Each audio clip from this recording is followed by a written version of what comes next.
NEET പരീക്ഷയിൽ ചോദ്യപേപ്പർ കുട്ടികൾക്ക് കിട്ടുവാൻ 15 മിനിറ്റ് താമസിച്ചു. ഇതുമൂലം കുട്ടികളുടെ പരീക്ഷാ സമയത്തിൽ 15 മിനിറ്റ് നഷ്ടം വന്നു. 15 ചോദ്യങ്ങൾക്കുള്ള സമയമാണ് നഷ്ടപ്പെട്ടത്. 180 ചോദ്യം 180 മിനിറ്റ്. ഇതുമൂലം കോഴിക്കോട് ബാലുശ്ശേരിക്ക് സമീപത്തുള്ള നീറ്റ് പരീക്ഷാ കേന്ദ്രത്തിൽ കുട്ടികൾ വലിയ കരച്ചിലും ബഹളവുമായിരുന്നു. അതോടൊപ്പം മാതാപിതാക്കൾ ഇത് ചോദ്യം ചെയ്തപ്പോൾ ഇൻവിജിലേറ്റർ തലകറങ്ങി വീഴുകയാണ് ഉണ്ടായത്. പരാതിയുമായി കുട്ടികളുടെ രക്ഷിതാക്കൾ പോലീസ് സ്റ്റേഷനിലേക്ക്. അതോടൊപ്പം ഹൈക്കോടതിയിൽ റിട്ട് ഹർജി സമർപ്പിക്കുവാൻ ഒരുങ്ങുന്നു. ഇതുമായി ബന്ധപ്പെട്ടിപ്പോൾ നീറ്റ് പരീക്ഷ എഴുതിയ കുട്ടിയുടെ മാതാവായിട്ടുള്ള ജാമിദ ടീച്ചർ കർമ്മ ന്യൂസുമായി അനുഭവം പങ്കുവയ്ക്കുകയാണ്. ഏത് സ്കൂളിലാണ് പരീക്ഷ എഴുതിയത്? കോഴിക്കോട് ജില്ലയിലെ ബാലുശ്ശേരിക്കടുത്ത് ഉള്ളിയേരി കഴിഞ്ഞ് ബാലുശ്ശേരി കഴിഞ്ഞ് കരിയാത്തൻകാവ് GHSS. എന്താണ് സംഭവിച്ചത്? ഇന്ന് നീറ്റിന്റെ എക്സാം ആയിരുന്നല്ലോ. അപ്പൊ ആദ്യം 11 മണിക്ക് തന്നെ കുട്ടികളെ കയറ്റണമായിരുന്നു. പിന്നീട് 1:30 മുമ്പ് കുട്ടികളെ എത്തിച്ചാൽ മതി എന്ന് പറഞ്ഞു. അപ്പൊ 1 മണിക്ക് ആയപ്പോഴേക്കും നമ്മൾ കുട്ടികളെ എത്തിച്ചു.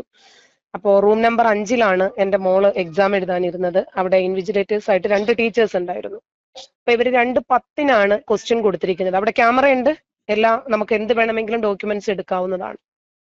അത് കഴിഞ്ഞിട്ട് OMR ഫില്ല് ചെയ്യാൻ വേണ്ടിയിട്ട് 5 മിനിറ്റ്. അങ്ങനെ 2:15 ക്വസ്റ്റ്യൻ തുടങ്ങി. കുട്ടികൾ 2:15-നാണ് എക്സാം എഴുതാൻ ആരംഭിച്ചത്. ആ റൂമിൽ ഉണ്ടായിരുന്ന മുഴുവൻ കുട്ടികൾക്കും ഇതേ കംപ്ലൈന്റ് തന്നെയുണ്ട്. അവരൊക്കെ ഗേറ്റിന് മുമ്പിൽ തന്നെ നിൽപ്പുണ്ട്. എന്നിട്ട് 2:15-ന് എഴുതാൻ തുടങ്ങി. 5 മണിക്ക് തന്നെ എക്സാം വൈൻഡ് അപ്പ് ചെയ്തു.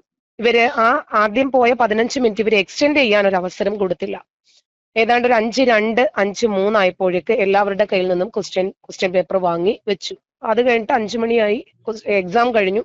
അപ്പൊ ഞാൻ വിളിക്കാൻ വന്നപ്പോഴേക്ക് മോള് കരഞ്ഞോണ്ട് ഇറങ്ങി വന്നു. ഒരു വർഷം കൂടി എനിക്ക് റിപ്പീറ്റ് ചെയ്യേണ്ടി വരും, എനിക്ക് 75 മാർക്കിനുള്ള എക്സാം അറ്റൻഡ് ചെയ്യാൻ പറ്റിയില്ല എന്ന് പറഞ്ഞു. അപ്പൊ 180 ക്വസ്റ്റ്യൻ 180 മിനിറ്റ്, അങ്ങനെയാണ് ഇവർക്ക് ടൈം ഉള്ളത്, ഷെഡ്യൂളിലുള്ളത്. അപ്പോൾ ഒന്നും കൂടി റിപ്പീറ്റ് ചെയ്യണം. കോട്ടയത്ത് റിപ്പീറ്റ് ചെയ്ത ആളാണ്. അങ്ങനെ ഞാൻ വന്നു. ഇപ്പം ഇൻവിജിലേറ്ററെ കണ്ടു, പ്രിൻസിപ്പലെ കണ്ടു, ചോദിച്ചു. അപ്പൊ റൂം കുറച്ച് ഉള്ളിലാണ്. അവർക്ക് ക്വസ്റ്റ്യൻ പേപ്പർ കിട്ടാൻ ഡിലേ ആയി എന്നാണ് അവർ പറയുന്ന റീസൺ. അപ്പൊ അവർക്ക് ക്വസ്റ്റ്യൻ പേപ്പർ കിട്ടാൻ വൈകി എന്നുള്ളത് കുട്ടിക്ക് കിട്ടാവുന്ന റൈറ്റ്സിനെ ബാധിക്കരുതല്ലോ. അപ്പൊ എന്തുകൊണ്ട് നിങ്ങൾ എക്സ്റ്റെൻഡ് ചെയ്ത് കൊടുത്തില്ല എന്നുള്ളതിന് അവർക്ക് മറുപടികളില്ല. അപ്പോ എനിക്ക് പരാതിയുണ്ട്. എന്തായിരുന്നാലും ഹൈക്കോടതിയിൽ റിട്ട് ഫയൽ ചെയ്യേണ്ടതുണ്ട്. എന്തായിരുന്നാലും എന്റെ കുട്ടിക്ക് അവകാശം നഷ്ടപ്പെട്ടു, നിഷേധിക്കപ്പെട്ടു. ആ നിഷേധിക്കപ്പെട്ട അവകാശത്തിന് വേണ്ടി യുദ്ധം ചെയ്യാനാണ് ഇറങ്ങിത്തിരിക്കാൻ പോകുന്നത്. എന്റെ മോള് മാത്രമല്ല, മറ്റ് 25 കുട്ടികൾക്കും നിഷേധിക്കപ്പെട്ട നീതി.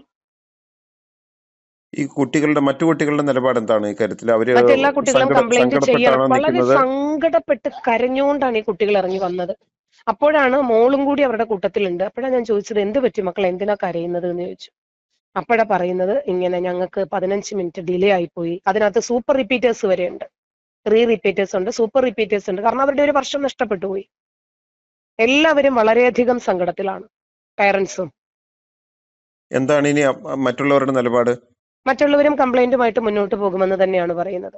എന്തോ NT എന്ന് പറയുന്ന എന്തോ ഒരു ഓപ്ഷൻ ഉണ്ട് അത്ര ഇവർക്ക് കംപ്ലൈന്റ് ചെയ്യാനുള്ളത്.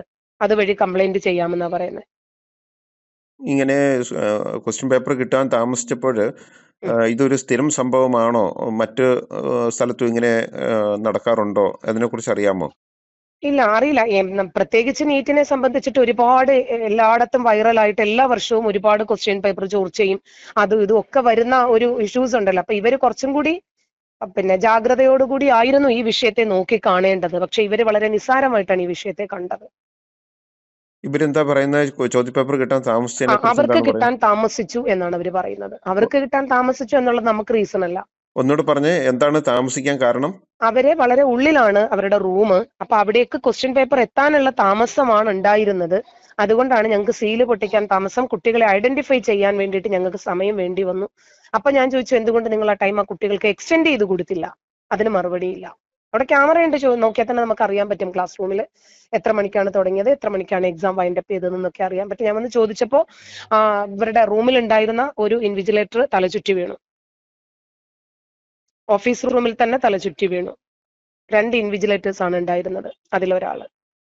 ഇതുമായി ബന്ധപ്പെട്ട് പോലീസിൽ കംപ്ലൈന്റ് ചെയ്യണം. ഞാൻ ആദ്യം ഈ പ്രിൻസിപ്പളിന് ഒരു റിട്ടേൺ കംപ്ലൈന്റ് കൊടുക്കാനുണ്ടല്ലോ. അങ്ങനെ അതൊന്ന് കൊടുത്തതിന് ശേഷം ആ കംപ്ലൈന്റിന്റെ കോപ്പി തന്നെയായിട്ടാണ് പോലീസ് സ്റ്റേഷനിൽ പോകാൻ പോകുന്നത്. നിയമമാണല്ലോ, എന്തായിരുന്നാലും അത് അതിന്റെ വഴിക്ക് തന്നെ പോകട്ടെ.